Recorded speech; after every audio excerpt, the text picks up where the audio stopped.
الشیطان الرجیم بسم اللہ الرحمن الرحیم۔ جسم کا گھر تیری ملکیت نہیں۔ مخلوق سے خدا کی معرفت کا مطلب یہ ہے کہ انسان خدائی صفات حاصل کر لیتا ہے تو اس کے ذریعے سے خدائی صفات کی معرفت نصیب ہوتی ہے۔ مجاہدات کے ذریعے جسم کو اگر فنا کر دیا جائے تو وہ خزانہ ہاتھ آتا ہے کہ اس خزانے کے ذریعے ویران شدہ گھر جیسے سینکڑوں گھر تعمیر کیے جا سکتے ہیں۔ اس جسم کو آخر فنا ہونا ہی ہے، لیکن مزدوری تو محنت کرنے کے بعد ہی ملتی ہے۔ اگر اسے فنا کرنے میں تیری محنت شامل نہیں تو غیبی خزانے تیری مزدوری کے لیے تجھے ہرگز نہیں ملیں گے، اس لیے کہ انسان کو اس کی محنت اور کوشش کا ہی ثمر ملتا ہے۔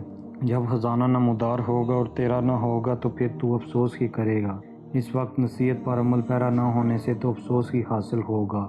جسم کا گھر تیری مالکیت نہیں، یہ تو عارضی اور کرائے کا گھر ہے۔ یہ کرایہ داری موت کے وقت تک کی ہے اور اسی لیے ہے کہ اس پر عمل کرے۔ کھانے پینے کے ذریعے تو جسم کو تندرست رکھتا ہے اور یہ نہیں جانتا کہ اس طرح تو اس کی شکست اور ریحت کی رفوگیری کر رہا ہے۔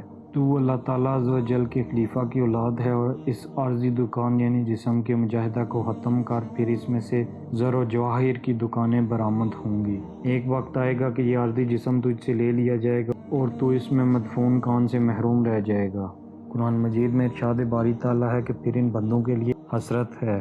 مقصود بیان مولانا محمد جلال الدین رومی رحمۃ اللہ بیان کرتے ہیں کہ اللہ تعالیٰ عز و جل کی معرفت کو پہچانو اور اپنے تخلیق کے مقصد سے آگاہ ہو۔ مجاہدات کے ذریعے اپنے جسم کو فنا کرو تاکہ تم وہ خزانہ حاصل کرو جو دائمی ہے، نہ کہ جسم کی آرائش و زبائش پر توجہ دو۔ جو لوگ اس فانی دنیا میں رہ کر اپنی آخرت کی تیاری کرتے ہیں وہ یقیناً مبارکباد کے مستحق ہیں اور ان کے لیے آخرت میں بے شمار انعامات ہیں۔ جو لوگ اس فانی دنیا میں رہ کر آخرت کی تیاری نہیں کرتے تو پھر اللہ تعالیٰ عز و جل کے فرمان کے مطابق آخرت میں ان کے لیے صرف حسرت ہی ہے۔